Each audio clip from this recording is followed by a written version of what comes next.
결혼식 날 사람들은 제게 말했습니다. 이제 아들 장가 보내서 좋으시겠어요. 홀가분하시겠어요. 이제 자유의 몸이시네요. 저는 웃으며 고개를 끄덕였습니다.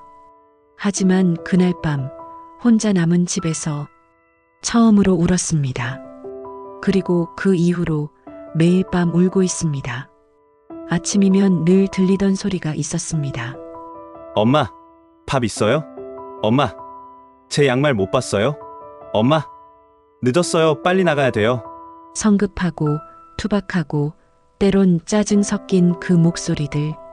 그때는 귀찮았는데 이제는 그 소리가 너무 그립습니다. 냉장고에는 아직도 그 애가 좋아하던 반찬이 그대로 있습니다.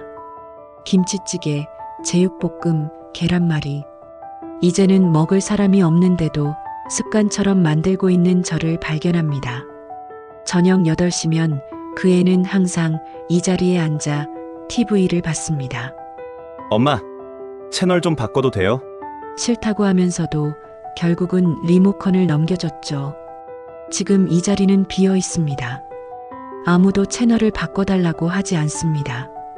TV를 켜도 무슨 프로그램이 나오는지 모르겠습니다.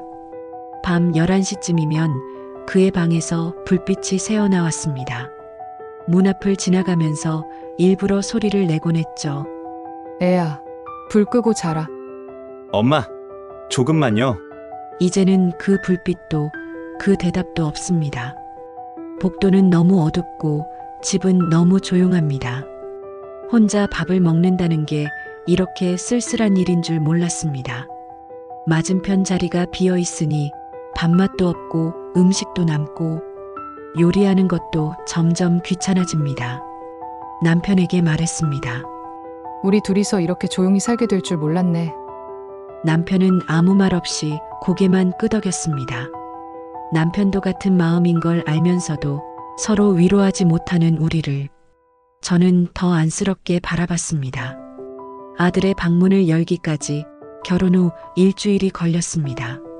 문을 열자마자 그 특유의 냄새가 확 밀려왔습니다. 땀 냄새, 샴푸 냄새, 세제 냄새, 섞여서 말로 표현할 수 없는 오직 우리 아들만의 냄새. 책상 위에는 대학교 졸업장이 놓여 있고 옷장에는 아직 군복이 걸려 있습니다. 서랍에는 고등학교 때 쓰던 연필과 노트, 벽에는 좋아하던 포스터들.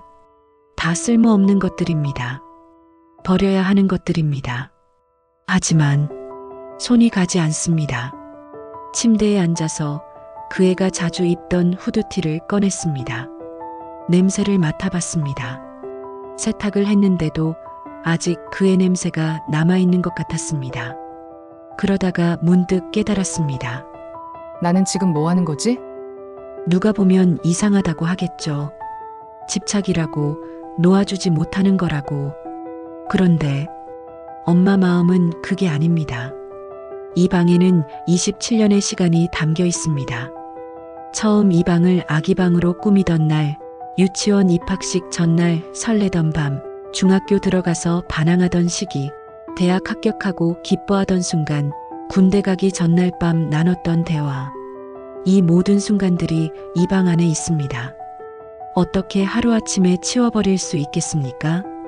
서랍 깊숙한 곳에서 편지들을 발견했습니다. 그 애가 초등학교 때 어버이날에 써준 편지. 엄마 사랑해요. 세상에서 제일 예뻐요. 삐뚤빼뚤한 글씨로 써있는 그 편지를 보고 또 울었습니다. 그때 그 작은 손으로 이 편지를 썼던 아이가 이제는 다른 사람의 남편이 되었다는 게 믿기지가 않았습니다. 창문을 열었습니다. 신선한 바람이 들어왔습니다. 방 안의 공기가 조금씩 바뀌기 시작했습니다. 남편이 뒤에서 말했습니다. 여보, 이제 정리하는 게 어때? 아직은요, 조금만 더요. 남편은 더 이상 말하지 않았습니다. 그냥 제 어깨를 한번 두드리고 나갔습니다. 혼자 남아서 생각했습니다. 나는 대체 언제쯤 이 방을 정리할 수 있을까? 아니, 정리해야만 하는 걸까? 답은 아직 모르겠습니다. 다만 한 가지 확실한 건 이 방을 정리하는 날이 오면 저는 아마 또 하루 종일 울 것 같습니다. 결혼한 지 한 달쯤 되었을 때 며느리에게서 전화가 왔습니다. 저는 순간 당황했습니다. 뭐라고 말해야 하지? 혹시 내가 뭘 잘못했나? 아들한테 무슨 일 있는 건 아니겠지? 어머니, 안녕하세요. 저예요. 그 목소리는 생각보다 밝았습니다. 그래 잘 지내니? 네. 어머니, 요즘 잘 지내세요? 그 한마디에 목이 메었습니다. 이 아이가 내 안부를 물어보네. 지난번에 해주신 된장찌개 너무 맛있었어요. 레시피 좀 알려주실 수 있으세요? 며느리는 계속 밝게 말했습니다. 그런데 저는 자꾸 눈물이 났습니다. 이제 우리 아들 밥은 이 아이가 차려주는구나. 이 아이가 그 애 옷을 빨아주고 챙겨주는구나. 기쁘면서도 한편으로는 마음이 허전했습니다. 어머니, 괜찮으세요? 목소리가? 아, 괜찮아. 감기 기운이 좀 있어서. 거짓말이었습니다. 감기가 아니라 마음이 아팠습니다. 어머니, 주말에 저희가 놀러 갈게요. 오랜만에 어머니가 해주시는 밥 먹고 싶어요. 그래. 와라. 맛있는 거 해줄게. 전화를 끊고 나서 저는 한참을 그 자리에 서 있었습니다. 주말에 뭘 해줄까 생각하다가 그 애가 어렸을 때 제일 좋아하던 음식들이 떠올랐습니다. 갈비찜, 잡채, 동그랑땡. 그런데 이제는 며느리 입맛도 생각해야 합니다. 이 아이는 뭘 좋아할까? 매운 거 잘 먹을까? 해산물 알레르기는 없을까? 새로운 가족을 받아들인다는 게 이렇게 조심스러운 일인 줄 몰랐습니다. 남편에게 물었습니다. 여보, 며느리가 뭘 좋아하는지 아세요? 글쎄, 아들한테 물어봐야지. 아들한테 전화했습니다. 엄마 왜? 너희 주말에 온다며? 며느리 뭘 좋아하니? 아, 다 잘 먹어요. 엄마가 해주시는 거 다 좋아해요. 그 말에 조금 마음이 놓였습니다. 장을 보러 시장에 갔습니다. 예전에는 아들 생각하며 장을 봤는데 이제는 아들과 며느리를 동시에 생각하며 장을 봅니다. 채소를 고르면서 생각했습니다. 이제는 두 사람을 챙겨야 하는구나. 속상하다기보다는 신기했습니다. 그리고 조금은 외로웠습니다. 하지만 동시에 생각했습니다. 그래도 이렇게라도 연결되어 있다는 게 감사한 일이야. 며느리가 전화해 준 것, 주말에 찾아오겠다는 것, 제 요리를 먹고 싶다는 것, 이 모든 게 제가 완전히 버려진 게 아니라는 작은 위안이 되었습니다. 결혼 후 석 달쯤 지났을 때 저는 조금씩 달라지기 시작했습니다. 아침에 일어나도 더 이상 아들 방을 먼저 보지 않게 되었고 식사 준비를 할 때도 자연스럽게 2인분만 차리게 되었습니다. 친구를 만났습니다. 역시 아들을 장가 보낸 친구였습니다. 나도 처음엔 많이 울었어. 근데 시간 지나니까 괜찮더라고. 오히려 이제는 자유로워서 좋아. 친구의 말이 거짓말 같지 않았습니다. 그 친구도 처음엔 저처럼 힘들었을 텐데 이제는 정말 편안해 보였습니다. 너도 곧 그렇게 될 거야. 지금은 힘들어도 시간이 약이야. 그 후로 저는 조금씩 변화를 시도했습니다. 혼자 영화를 보러 가기도 하고 오랜만에 책을 읽기도 하고 예전에 다니던 운동 수업에 다시 등록했습니다. 처음엔 어색했습니다.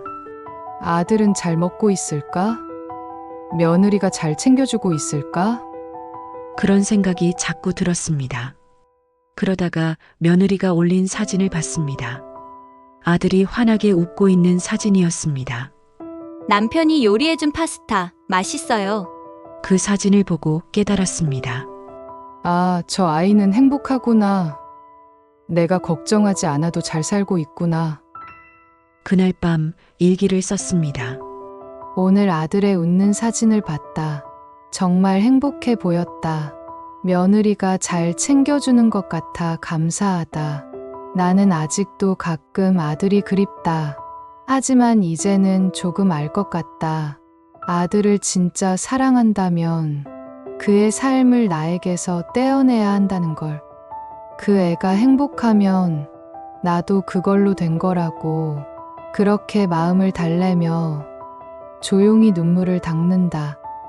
다음 날 용기를 내서 아들 방을 정리하기 시작했습니다. 다 버리는 게 아니라 추억으로 남길 것과 정리할 것을 나눴습니다. 어렸을 때 사진들은 앨범에 정리하고 상장이나 졸업장은 따로 보관했습니다. 하지만 오래된 옷이나 신발, 노트는 과감히 정리했습니다. 남편이 옆에서 도와주었습니다. 이제 서재로 만들까? 아니면 손님 방으로? 아직은 모르겠어요. 그냥 그대로 둘래요. 남편이 웃으며 말했습니다. 그래. 천천히 생각하자. 며느리를 위해 손수건을 만들었습니다. 예전에 아들이 유치원 다닐 때 손수건에 이름을 수놓아 주던 기억이 났습니다. 이제는 며느리를 위해 조심스럽게 이니셜을 수놓았습니다. 이 아이에게도 좋은 엄마가 되고 싶다. 아들에게 해줬던 것처럼 이 아이에게도 잘해주고 싶다. 그런 마음으로 한 땀 한 땀 바느질했습니다. 주말 아들 부부가 찾아왔습니다. 어머니, 며느리가 환하게 웃으며 안부를 물었습니다. 아들도 예전보다 편안한 얼굴이었습니다. 엄마, 요즘 뭐 하세요? 운동도 다시 시작하고 친구들도 만나고 그래. 잘하셨네요. 건강 챙기셔야죠. 아들이 제 건강을 걱정하는 모습을 보니 이제 이 아이도 정말 어른이 되었구나 싶었습니다. 식탁에 둘러앉아 밥을 먹었습니다. 예전처럼 셋이 아니라 넷이었습니다. 며느리가 말했습니다. 어머니, 음식 정말 맛있어요. 저도 이렇게 요리 잘하고 싶어요. 천천히 배워나가면 돼. 어렵지 않아. 그렇게 대화를 나누다 보니 어느새 며느리가 낯설지 않았습니다. 우리 가족의 일부가 된 것 같았습니다. 저녁이 되어 아들 부부가 돌아갔습니다. 어머니, 다음 주에 또 올게요. 그래. 조심히 가거라. 차가 떠나는 모습을 바라보며 이번에는 울지 않았습니다. 대신 남편의 손을 잡았습니다. 우리 아들 잘 키운 것 같지? 그럼 잘 키웠지. 남편도 제 손을 꼭 잡아주었습니다. 그날 밤 저는 아들에게 편지를 썼습니다. 보내지는 않을 편지였지만 쓰고 싶었습니다. 사랑하는 아들에게 내가 결혼한 지 이제 몇 달이 지났구나. 엄마는 너에게 말하지 않았지만 사실 매일 울었단다. 내가 없는 집은 너무 조용하고 내 방 앞을 지날 때마다 문을 열고 싶어지고 내 목소리가 그리워서 녹음된 영상을 보기도 했어. 엄마가 이상하지? 집착하는 것 같지? 나도 알아. 하지만 어쩔 수 없더라. 너를 처음 안았던 날 너는 정말 작았어. 내 품 안에 쏙 들어왔지. 이렇게 작은 생명을 내가 지켜야 하는구나 생각하니 두렵기도 하고 벅차기도 했어. 내가 처음 걸었던 날, 처음 말했던 날, 유치원에 처음 간 날, 초등학교 입학식 날, 사춘기 때 문 쾅 닫고 들어가던 날, 대학 합격해서 기뻐하던 날, 군대 가기 전날 밤, 모든 순간이 엄마에게는 생생하단다. 그리고 내가 결혼하던 날, 턱시도를 입은 내 모습을 보면서 아, 이 아이가 이제 정말 어른이 되었구나 싶었어. 엄마 곁을 떠나 다른 사람과 새로운 가정을 꾸리는 거구나. 기쁘면서도 슬펐단다. 하지만 시간이 지나면서 깨달았어. 진짜 사랑은 붙잡는 게 아니라 놓아주는 거라는 걸. 내가 행복하게 사는 모습을 보는 것. 그게 엄마가 바라는 전부란다. 며느리가 올린 사진을 봤어. 너희 둘이 정말 행복해 보이더구나. 그걸 보니까 엄마도 행복해졌어. 내가 웃고 있으면 엄마도 웃을 수 있어. 내가 힘들면 엄마도 힘들지만 그게 부모 마음인가 봐. 이제 우리 가족은 셋이 아니라 넷이야. 며느리도 소중한 우리 가족이니까 엄마는 며느리에게도 너에게 해줬던 것처럼 잘해주고 싶어. 좋은 시어머니가 되고 싶단다. 물론 서툴겠지, 실수도 하겠지. 하지만 최선을 다할게. 내 방을 조금씩 정리하고 있어. 다 버리는 건 아니야. 소중한 추억들은 간직하고 있어. 하지만 이제는 조금씩 놓아줘야겠다는 생각이 들어. 내 공간은 내가 필요할 때 언제든 돌아올 수 있도록 남겨둘게. 하지만 엄마도 이제 엄마만의 삶을 살아갈 거야. 운동도 다시 시작했고, 친구들도 자주 만나고, 오랜만에 여행도 계획 중이야. 너 때문에 포기했던 것들을 이제는 조금씩 찾아가려고 해. 아빠와 둘이서 사는 것도 처음엔 어색했는데 이제는 나쁘지 않더라. 오랜만에 부부끼리 대화도 많이 하고 데이트도 다시 하고 있어. 너희를 키우느라 잊고 지냈던 부부의 시간을 되찾는 기분이야. 며느리가 요즘 자주 연락해. 요리법도 물어보고 안부도 묻고 그 아이 덕분에 엄마는 완전히 혼자가 된 게 아니구나 싶어. 고마운 아이야. 잘 챙겨주렴. 아들아, 이제 내가 그 가정을 지켜야 할 때구나. 엄마는 내가 내 옆에 없어서 외롭지만 그보다 더 큰 건 내가 행복하다는 사실이야.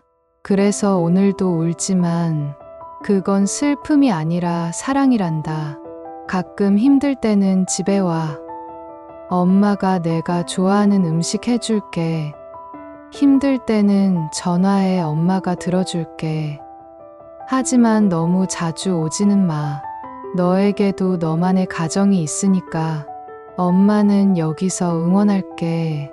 내가 행복하기를, 건강하기를, 며느리와 사랑하며 살기를. 항상 사랑한다.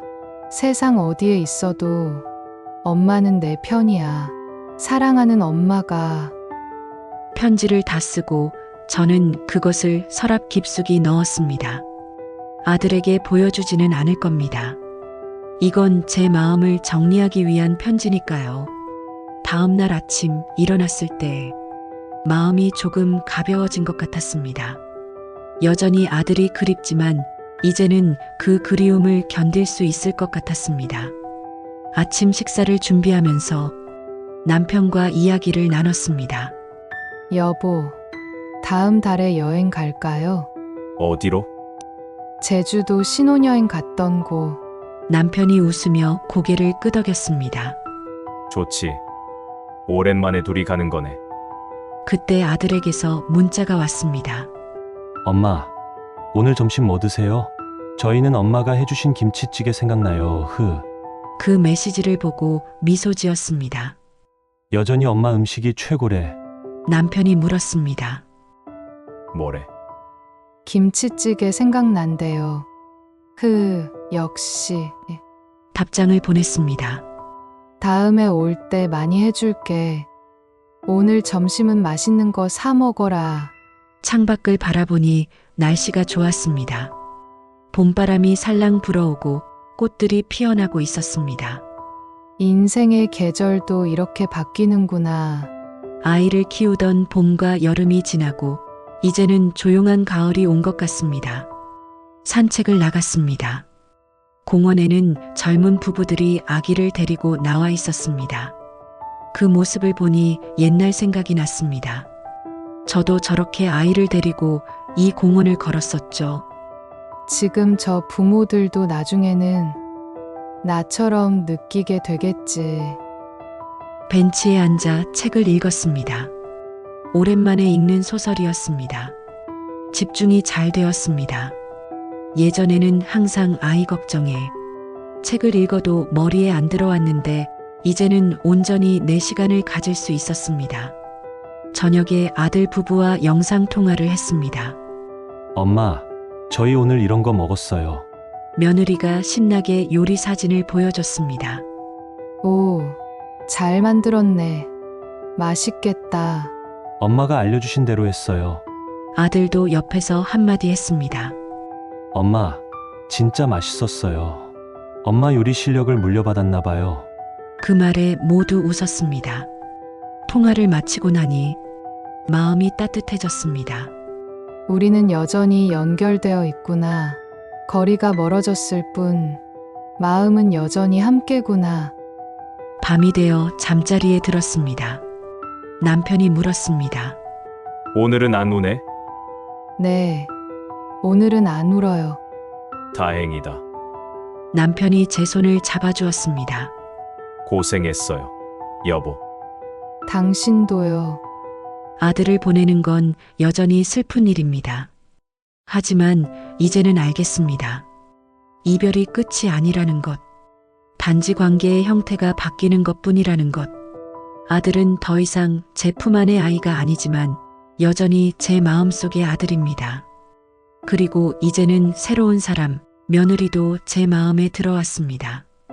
가족이란 이런 게 아닐까요? 함께 있다가 떨어졌다가 다시 모이고 또 흩어지고. 하지만 그 모든 순간 속에서 사랑은 변하지 않습니다. 오늘도 저는 아들을 생각하며 잠듭니다. 그리고 내일 아침에 일어나면 또다시 새로운 하루를 시작할 것입니다. 아들 없는 하루. 하지만 사랑으로 가득한 하루. 그렇게 우리는 계속 살아갑니다. 각자의 자리에서 서로를 사랑하며. 이 영상을 보는 모든 부모님들에게 당신의 눈물은 약함이 아닙니다. 그것은 사랑입니다. 자녀를 떠나보낸다는 것은 인생에서 가장 아름답고도 슬픈 순간입니다. 하지만 기억하세요. 진짜 사랑은 붙잡는 것이 아니라 행복하게 놓아주는 것입니다. 당신은 충분히 좋은 부모였습니다. 그리고 앞으로도 그럴 것입니다. 모든 이별은 새로운 시작입니다.